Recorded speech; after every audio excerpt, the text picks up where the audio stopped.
I've bulked as hard as possible to gain as much muscle as possible since Detroit earlier this year. I wanted to make a statement, put on as much muscle as I can, where people even thought I was going to do the open. Throughout my journey of doing this bulk and putting on this muscle, I've gained a lot of knowledge, a lot of tips I want to share with you guys in your own progressive bulk. Let's see what we can do.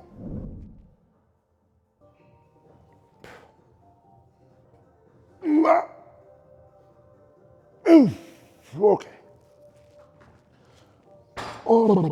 So, what is bulking? Well, you have several types of bulking, but whichever type it is, one thing you have in common, you have to be in a caloric surplus, aka eat more calories than you burn, so that week by week you gain some body weight. Now, of course, gaining body weight is one thing.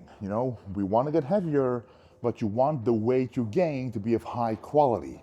You have 3 weights basically you can gain: water, fat, but most importantly, we have muscle. This is going to already answer one of the most pressing questions I often get. Should you do a dirty bulk or a regular bulk, aka a lean bulk? As I just mentioned, you have fat, water, and muscle. When you do a dirty bulk, inevitably, the proportion of weight you gain will be higher fat and less muscle, a lot of water weight. So you look impressive, you're heavy, but the quality is pretty low. And then comes the lean bulk. The name already says it. You only gain less body weight, a little bit of weight, but most of that weight will be of high quality. Mostly muscle, a little bit of fat, and some water. But this is what we want. We are training in the gym not to gain weight, but to gain muscle. And this is why I'm personally a fan of doing a lean bulk. So a lean bulk, however, doesn't mean you can't gain a lot of weight in a whole lean bulk, because in my opinion, when you're bulking, you shouldn't do it in a short period of time. For example, from Detroit until now, let's see, I gained exactly 22 kilos of body weight.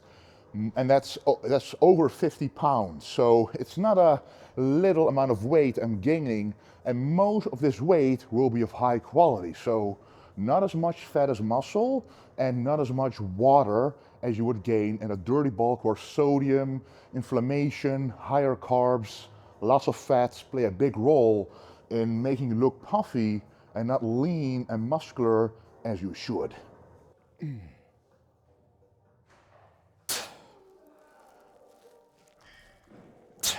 I personally like to go for the lean bulk. Now, what does a lean bulk look like? It looks like this. So I like to say that I didn't gain, of course I gained a little bit of fat, but not a lot of fat during these lean bulks. So that's why it's called a lean bulk, because you build up in body weight. And let's be honest, mentally, we also want to look great in the mirror when you're at the gym.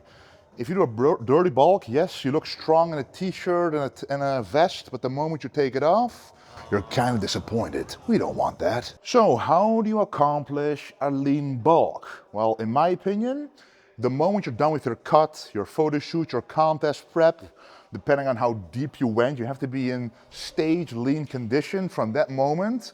Gaining around 1% body weight to 0.5% body weight a week is always a good thing, as long as you gain strength at the same time in the gym, because then you know that the weight you're gaining is also quality weight.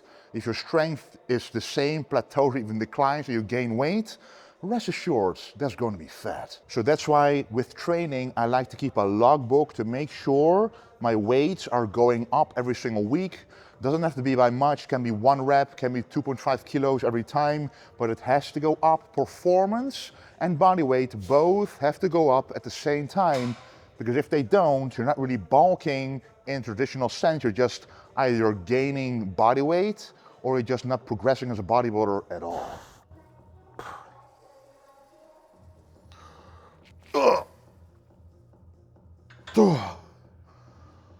Oi. Oh, you. So, how did my own lean bulk go? Well, I've had my ups and downs. Whenever you're done with a contest or whatever, a photo shoot or a cutting phase, you're really excited for the lean bulk. You're hungry, you're excited to make progress. You can visualize, okay, these weak points I want to fix, I want to make them strong.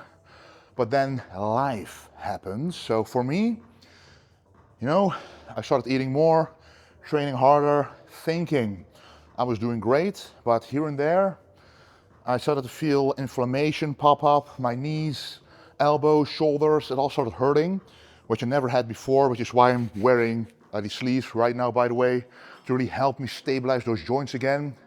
I couldn't really identify what was going on, but probably despite me going for the lean bulk, I think, was eating and trying a little too hard, as I really wanted to make the maximum amount of progress since I lost the last couple of shows. And when you're losing shows and when you won shows before, you're double motivated to get back to your old level, to show people, oh, I can do this. So subconsciously, even though I knew what I needed to do, I probably trained a little too hard. You know, overtraining is very difficult, but I think I did it. And I had to take a break. So I kind of utilized me having the umbilical hernia surgery as a rest phase, even though that's kind of stupid because you literally had surgery. You want to take those weeks as a rest period. Well, trust me, you're recovering already from the surgery, so there's no really room to recover from the workout. So I took 2 weeks off. It wasn't enough because when I went back to training, the same things happened, inflammation came back. So my own lean bulk didn't go perfectly, but still I was able to make in between those phases quite some good gains because it didn't gain that much fat. And not gaining too much fat, which is what I urge you guys to do when you're doing a bulk, no dirty bulk, go for the lean bulk because it keeps your insulin sensitivity high, which means every calorie you eat, the higher your insulin sensitivity is, the more of that calorie will go to your muscle rather than the fat. If your insulin sensitivity in your muscles are low, in your fat cells they will be high. So whenever you eat a big meal, most of that will go to the fat cells, which is why keeping the blood sugar stable, not eating inflammatory foods, getting good rest, good sleep, good recovery, good supplements really helps in doing a lean bulk. And having said that, my appetite was also struggling after a while, but there are some things you can do to keep appetite nice and high. So one of those things I'm having right here. Yes, normally liquid calories are not ideal, but only if you place them right in the day, they can be perfect. So right now I'm training, so I'm taking intra-workout carbohydrates. I replaced some of the volume from the other meals for the carbs intra-workout, which are absorbed immediately. Of course, I'm not stuffed by them. I can take carbs away from the other meals, which make them smaller.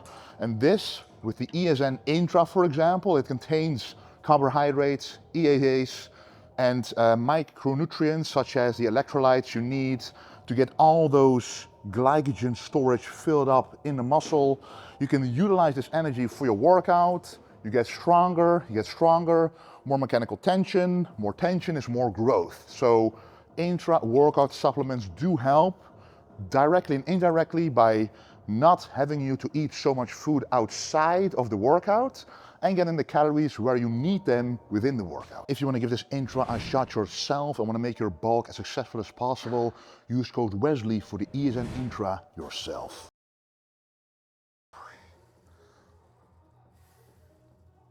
Oh. So, oh, man. Failure is also something you can do when you're in a lean bulk. I don't recommend doing a whole lot of volume during a prep, for example. Then you want to keep the volume nice and low. You want to go close to failure, but not all out failure. During a bulk, you can go pretty close to failure and still recover, because a bulk means you have the caloric surplus, the extra calories to actually recover from heavier workouts. So you might think you're ready for a bulk, but shouldn't you maybe do a cut first?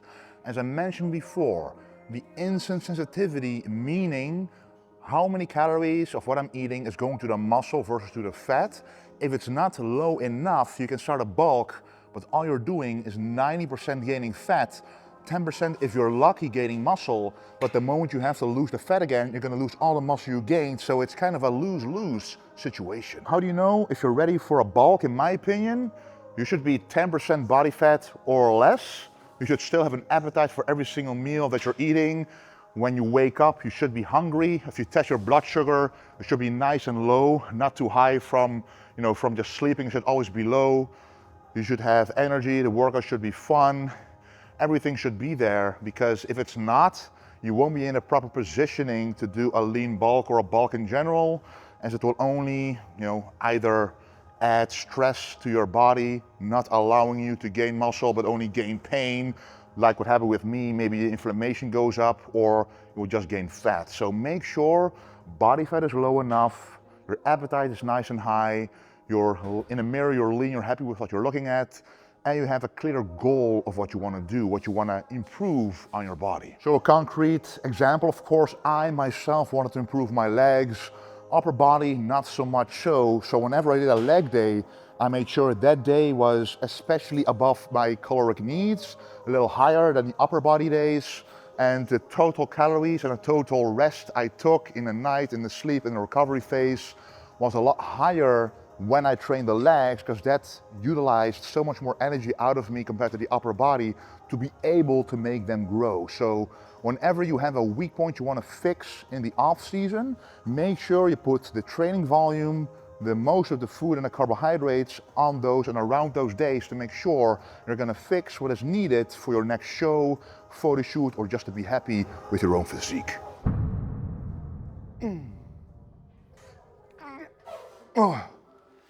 So especially for guys who are just starting out, want to put on muscle, what do? First of all, find out your maintenance calories, meaning if you weigh about the same weight for an entire week and you eat the same every single day, that's your maintenance. Put 20 to 30% extra calories on top of those calories in the form of mostly carbohydrates and a bit of fat.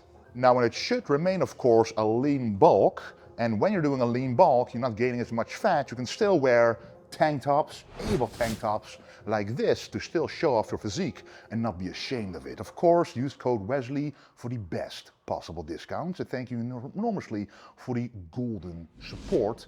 But the final question, Wesley, how long is your bulk still going to take? Well, I'm going to tell you guys in a future video, which might actually come a little sooner than you think. As always, guys, thank you very much for watching the video. Lots more, and I mean a lot more content is coming to you guys, so don't forget to subscribe and leave down in the comments what you want to see next. And of course, do not forget to stay golden.